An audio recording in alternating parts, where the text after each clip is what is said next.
What's up, Lantern fans? It's the man whose ring runs on fanboy energy. It is the Emerald Enthusiast, back with another YouTube review. And today I am finally honoring a request that I have gotten repeatedly since I became a Green Lantern podcaster. And that request has often been some version of, can I see your Green Lantern comics? Well, I've struggled with how to do that in any meaningful way because I thought to myself, well, I can just show people pictures and videos of huge boxes and shelves of comics and trade paperbacks, or I can just show them individual comics, but how do I showcase my Green Lantern collection for people who'd like to see exactly, in its entirety, what I have? So what I'm going to do is break down videos with shorter runs of comics or smaller groupings of Green Lantern comics and show them to you while I am organizing them and putting them away. So today I'm going to start with Green Lantern 1 through 12 of the Geoff Thorne run. This is the complete run with lots of variant covers, and I think I have some future state issues thrown in as well. So let's have a look here. So we've got 3 covers for issue number 1. Of course, this is the cover on the trade paperback, or at least this art is also the cover on the trade paperback. I like this because if you've never read Green Lantern before, you can see the concern on all of the Green Lantern's faces down here, except for Guy Gardner. And even if you didn't know anything about the Green Lanterns, I like that gives you a little snapshot of Guy Gardner's personality, that he kind of likes the chaos that's going on up here with Kelly Quintella. So that's the first cover. Here is the variant. This is just gorgeous. I love this. That's just great art of John. And then we have the Malieve cardstock variant. Now this was kind of difficult to track down at a good price. I finally found one that was in good shape. And this looks like something that you'd see in a museum. I really like that kind of conceptual art. So those are all number 1. Here's the base cover for issue 2. And that's pretty striking, looking down into a grave like that. I really like the way that looks. And here we have the variant cover with Jo Mullein. And people often ask me, they're like, hey, did Geoff Thorne tell you what was going to happen? Because, they noticed that we had Geoff Thorne and Marco Santucci on our podcasts. No, they did not tell me what was going to happen, and I did not guess either. I had my ideas, and pretty much all of them were wrong. I never suspected a Guardian being in on it. So, my theories all turned out to be wrong, and that's a good thing.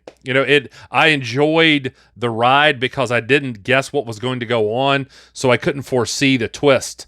So, this is issue number 2, and yeah, I like both of those covers.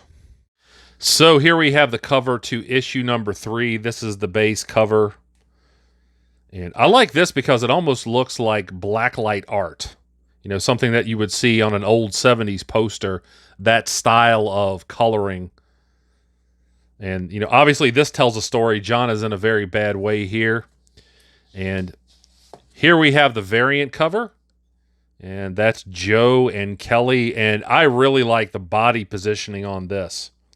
And I like that Joe was finally getting put on the cover of Green Lantern 2. Before that previous issue, I believe issue 2, and I'd have to go back and double check this, I think that was the first time she was ever on a cover that actually said Green Lantern and not Far Sector. So I have to go back and double check that. Both of those are the covers to issue number 3. Here we have issue number 4, and I really like the positioning here. Like Joe's kind of walking toward you with this, business stride. She's ready to go into battle. And it says last lanterns standing. Of course, we know that Joe's ring was functional. Kelly had the gauntlet. And later on, we saw that Hal Jordan had a partially functioning ring. And yeah, so this is another good cover. Make sure that you stay tuned for the end of this video. If you'll notice here, the symbol in the middle of the Green Lantern title, with each one of these comics, this told a story in and of itself. Now, Dan touched on this on the Mosaic Comics channel, and I'm going to show you all these in a different way at the end of this video, so stay tuned. Here we have the variant cover, and this is John looking down and out with a lot of lanterns still landing. So this is after the battery exploded, obviously, and I like this cover as well. Here we have issue 5, and this represents the first time that Jo comes face-to-face with Sinestro. And I believe this is a Bernard Chang cover. Yes, that's Bernard Chang. And I really do like this cover. You know, it's a pretty dire situation. Jo against the entire Sinestro Corps. That's not exactly what happened. But it was an interesting conversation. And by the way, I still don't believe that Sinestro is telling the whole truth. I think he knows more about the way things went down than he was letting us know. So, but that was the base cover. And here we have the cardstock variant. That's a really cool looking picture. Again, painted. Lots of great detail on that. So that's issue number 5, both covers. So this encapsulates when Kelly went to New Korugar and engaged the Sinestro Corps. Now, this is not exactly what happened, but she did hold her own very well against them with the power in the gauntlet. And that's a really striking image right there. I like the ring, the idea that, you know, she's in the ring going a few rounds with the Sinestro Corps. That's creative. And I really like this variant cover too, with Jo against Sinestro. Not only these, you know, kind of globes of power here, you know, representing the various energies in their rings, but also the fact that it looks like they're punching one another, and that the kind of environment itself is taking a beating from, you know, fear meeting will. So I really do like the way this looks. That's issue number 6. So here is what may be the most controversial cover in this run, and it looks to be Kilowog on death's door, ready to be put down, and it even says Kilowog's last stand. The problem is Kilowog is not in this issue, and what can I say? Mistakes happen sometimes. You know, Geoff Thorne explained this, so but it makes for a nice little interesting piece of Green Lantern history. And here we have the variant cover. And this, oh man, this art of Sinestro is just amazing. This is a Marco Santucci cover. And I mean, this, you look at this and it really tells you so much about Sinestro's personality, even though it's not colored. You know, it's black and white. And yeah, this is just, this is really such a striking image. This would look great as a poster. So that is issue number 7. So here we have issue number 8, and I like this cover too because it represents the various paths from which John had to choose in this story. And you can see the very different incarnations of John throughout the timelines, and then kind of, you know, John here in the background. And yeah, that's a really cool looking cover. And here we have the variant, again, painted very well.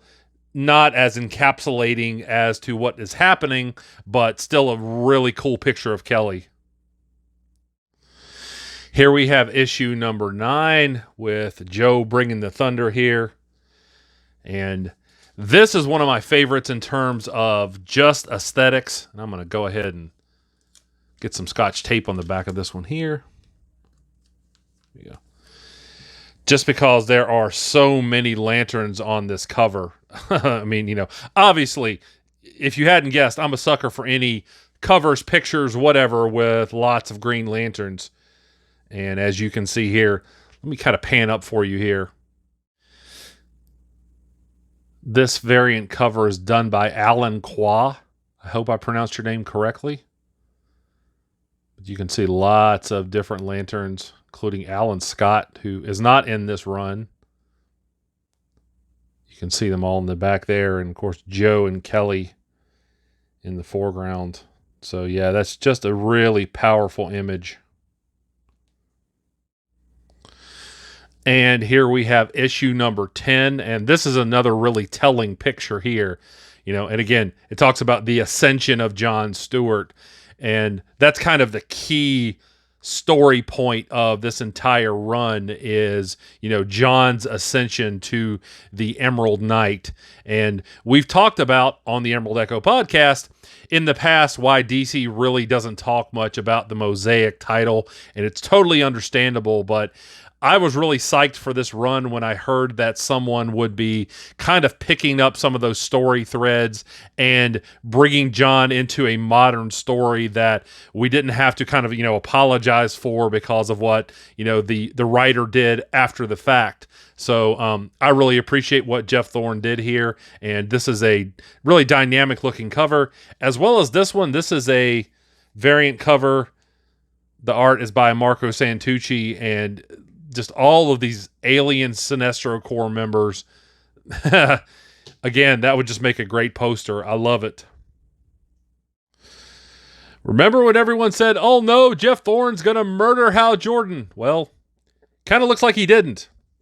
And he got Hal Jordan's voice correctly in this.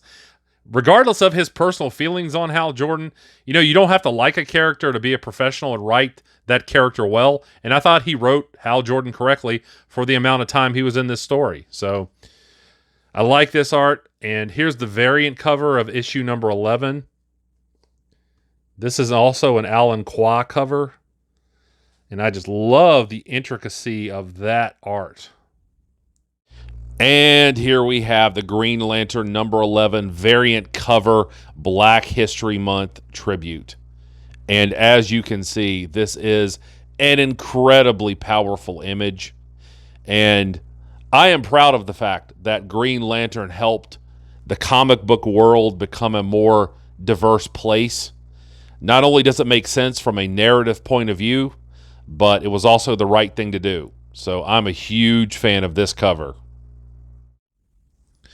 Here we have issue number 12, and it says Jon Stewart, the Emerald Knight. And here you see the Emerald Knight costume, and I just can't wait for this series to resume and see the continuation of Jon's journey here. And here we have the cardstock variant cover, and I love all of this, power just kind of, emanating from Jon. I love this idea of him being ascended, and I think this is a wonderful piece of character development for Jon. And that issue number 12, actually sold out, so it got a second printing. And this is that cover. And this is done by Tom Rainey, who I want to thank him for his contributions to this series, as well as Michael Atya, who I know, Michael, I have butchered your name in the past, and I'm sorry, but I'm going to shout you out now for the colors on this series. The coloring for Green Lantern, if it's not done correctly, it can really have a negative effect on this comic because color is so important to the entire mythos of Green Lantern, and he did an excellent job with the colors on this series. So these are all of the issues or all of the covers, I should say, for issue number 12. And here's some extras like Green Lantern Future State number 1, the second printing. I have the first printing, I just don't know which box I put it into. So I can't find that right now, but I do have this one, as well as Green Lantern Future State number 2.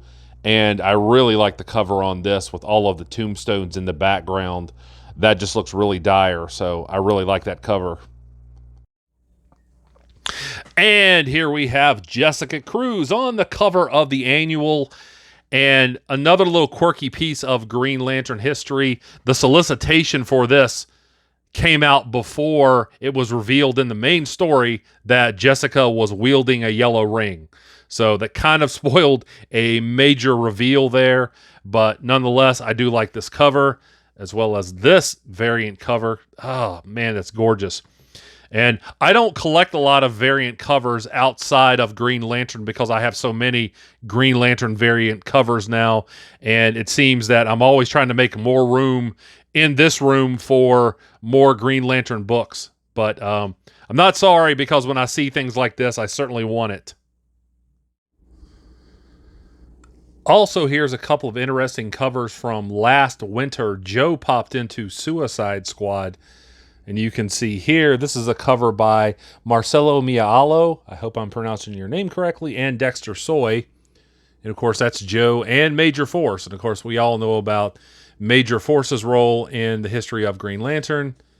And that is issue number 9 and issue number 10 that has Joe on the cover. So that's all for now, except stay tuned for a segment where I show you the evolution of the cover symbol for this series. Remember to catch me on the Multiverse Musings Podcast Network, where we cover all of the happenings of your favorite ring slingers. And until we meet again, this has been the Emerald Enthusiast, and thanks for watching.